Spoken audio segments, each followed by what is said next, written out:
My debit card was declined at the pharmacy. That was how I found out my son had declared me dead. I stood at the counter with a small white bag in my hand, just my blood pressure medication, the kind I had been picking up at that same Walgreens for 11 years, and the young woman behind the register gave me that look. The polite one. The one that means something is wrong, but I don't want to embarrass you. Would you like to try another card? She asked. I didn't have another card. I had one account, one debit card, one direct deposit from my pension that hit on the first of every month like clockwork. I had been a fourth-grade teacher for 31 years. That pension was not a luxury. It was the only reason I could afford the apartment I was renting after my husband passed, the only reason I could keep the lights on and the refrigerator stocked and still send my granddaughter a little something on her birthday. I told the cashier there must be a mistake. She smiled and said she was sorry. I paid cash from the $23 I had in my wallet and walked out into the parking lot and stood next to my car for a long moment, not getting in. It was a Thursday morning in late October. The sky was the color of old dishwater. I remember that clearly because I stood there looking up at it, thinking about how I had just been discharged from the hospital 4 days earlier after 6 weeks of recovery from a hip replacement, and how my son had been the one to drive me home, and how he had carried my bag inside and made sure I had groceries and said, "Call me if you need anything, Mom," before he left. I went home and called the bank. The first representative told me my account had been flagged and suspended pending review. I asked what kind of review.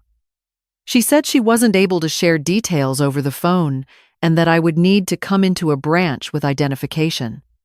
I asked if there had been a fraud alert.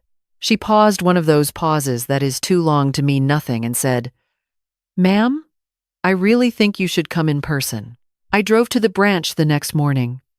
I brought my driver's license, my Medicare card, my pension statement, and the lease on my apartment.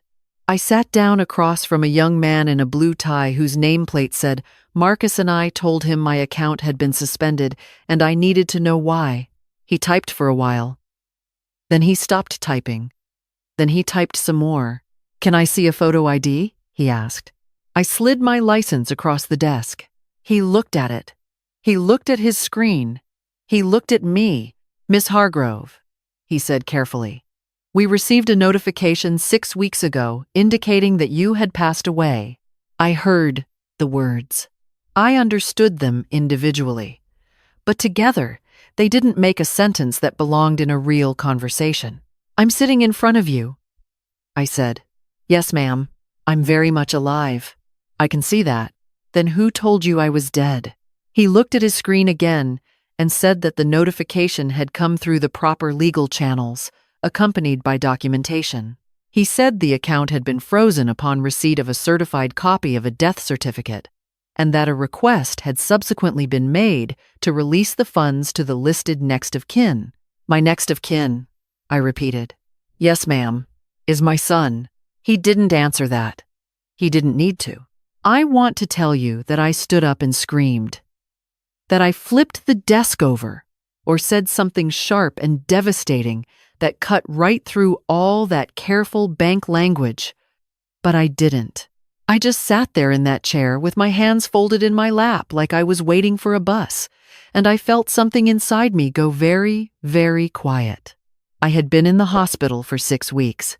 I went in for a hip replacement on a Wednesday in early September, a scheduled procedure, nothing emergency, something I had been putting off for 2 years because I hated the idea of being laid up. My son had been the one to drive me to the pre-op appointment.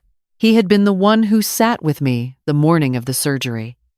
He knew exactly where I was, exactly what had happened to me, exactly how long I would be recovering.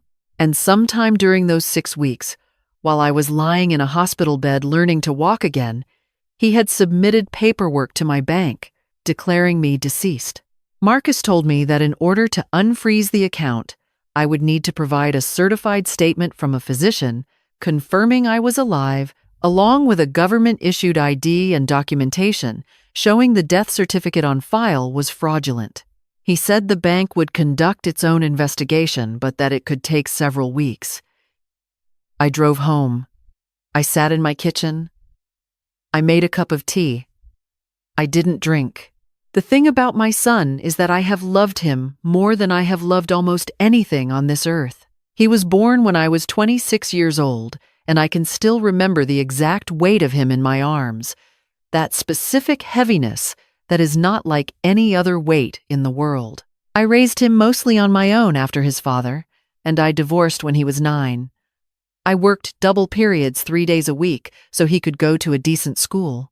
When he was in his 20s and made choices that landed him in financial trouble more than once, I helped him. I helped him quietly, without lectures, because I believed that is what you do for the people you love. He was 51 years old. He had a good job, or so I thought. He had a wife and 2 kids, and a house in a suburb 40 minutes from my apartment. We had dinner together every few months. We texted. I thought we were fine. I called my daughter that evening. She lives in Portland, and we talk every Sunday.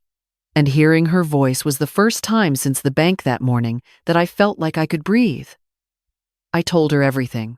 She was silent for a long time, and then she said, very quietly, "I need you to call a lawyer."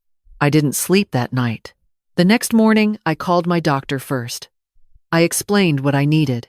He was appalled, genuinely, visibly appalled, even over the phone, and told me he would have the documentation ready same day. Then I called an attorney, an elder law specialist whose name I had gotten from a friend years ago and written in the back of my address book. The way our generation does. Her name was Patricia, and she had a calm voice, and she listened to everything I said without interrupting, and then she said, "Miss Hargrove, what you're describing is felony fraud. I want to move on this quickly." Patricia is the one who found out the rest of it.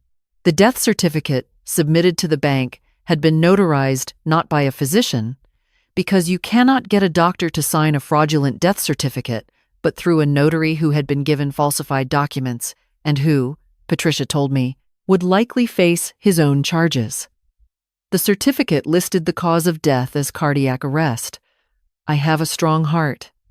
I always have. The funds that had been transferred out of my account totaled $11,400.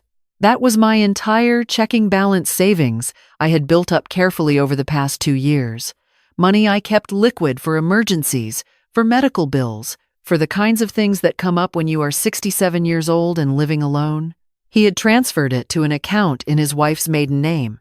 Patricia also discovered that my son had contacted my pension administrator. He had not been successful in stopping those payments. Pension funds have more layers of verification than a personal bank account, but the attempt was on record. He had submitted the same death certificate. He had tried. I thought about that for a long time. The fact that he had tried to cut off my pension. My pension is not a large amount. It is enough. It is what I built over 31 years of teaching other people's children to read and write and believe in themselves. The idea that he had looked at that and thought, I want that not in some desperate moment of crisis, but in a calculated, documented, step-by-step process, was something I could not fully fit inside my mind. Patricia told me to hold off on contacting my son directly. She said she knew it was hard, but that anything I said to him could complicate the legal process. I agreed, because Patricia had that kind of voice, the kind you agree with, even when everything in you wants to do the opposite. For 2 weeks I went about my life. I recovered my account. I got a new debit card. I went to my follow-up appointments and did my physical therapy exercises every morning and made my meals and watched the news in the evenings and tried to feel normal. My daughter called every day. My granddaughter, who is in her first year of community college, texted me funny things to make me laugh.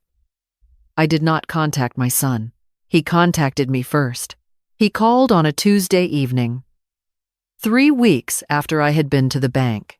His voice was the same voice it had always been, and that was somehow the strangest thing of all, that he could sound exactly like my son, warm and slightly rushed, the way he always sounded when he called from his car. "Hey, Mom, just checking in. How's the hip?" "Better," I said. "Good. Good. You need anything? No, I said. I'm all right. There was a pause. You sure? You sound a little off. I thought about Patricia's instructions. I thought about the $11,400. I thought about the death certificate with my name on it. I'm fine, I said. Thank you for calling.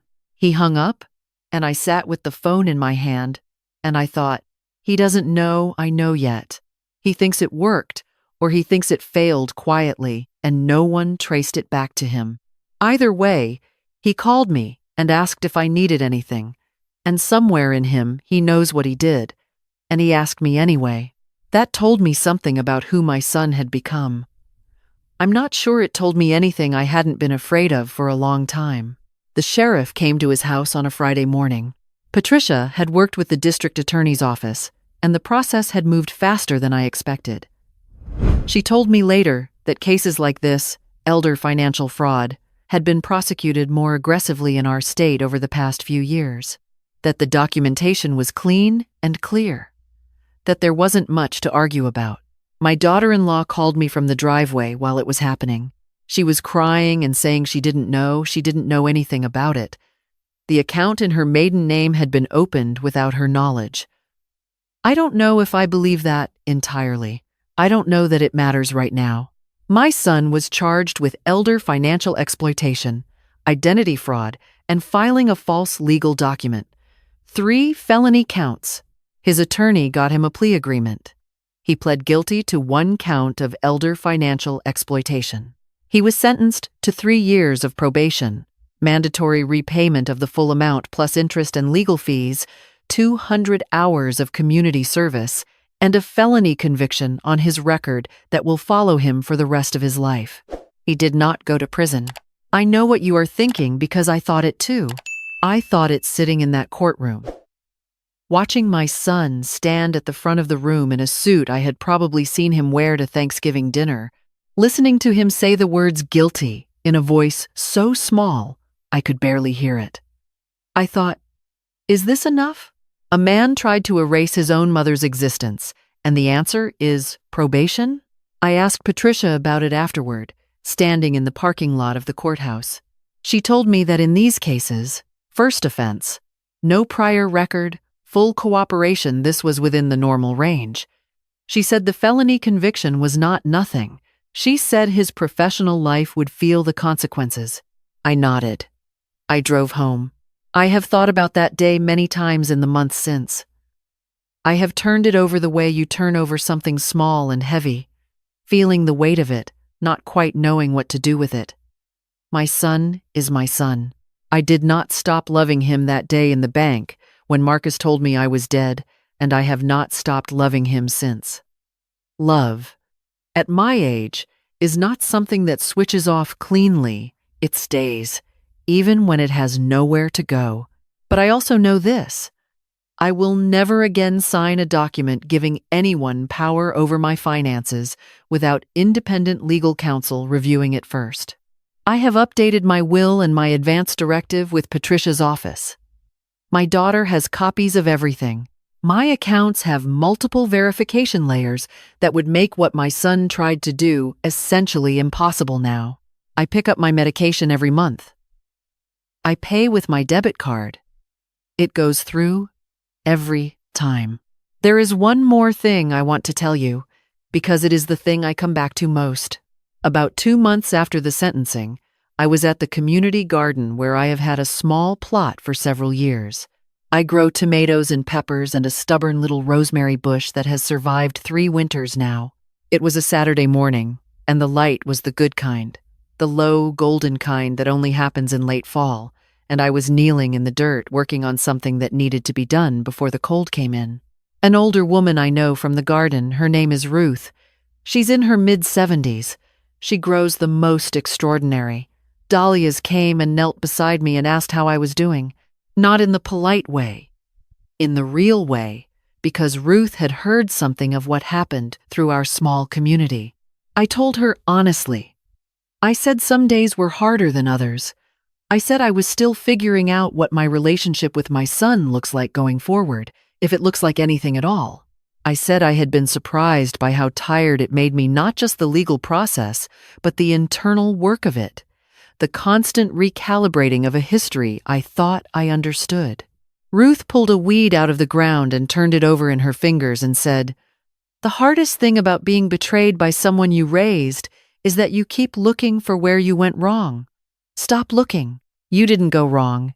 He made choices. Those are his. I have written that down, and I keep it where I can see it. I am 67 years old. My hip is healing well. My pension still comes on the first of the month. My granddaughter calls me every Sunday now, in addition to my daughter. I have a small plot in a community garden where a rosemary bush has survived 3 winters. I have more than enough to work with. If you are watching this and you have someone in your life who has access to your finances, your accounts, your legal documents, please talk to an estate attorney. Not because your family will do what my son did. Most families won't. But because the protections exist, and they cost less than you think. And the alternative is standing at a pharmacy counter on a Thursday morning, finding out that someone who called you last week to ask how you were doing had already tried to bury you. You deserve to be the one in charge of your own story. I showed them I was still here. You can too.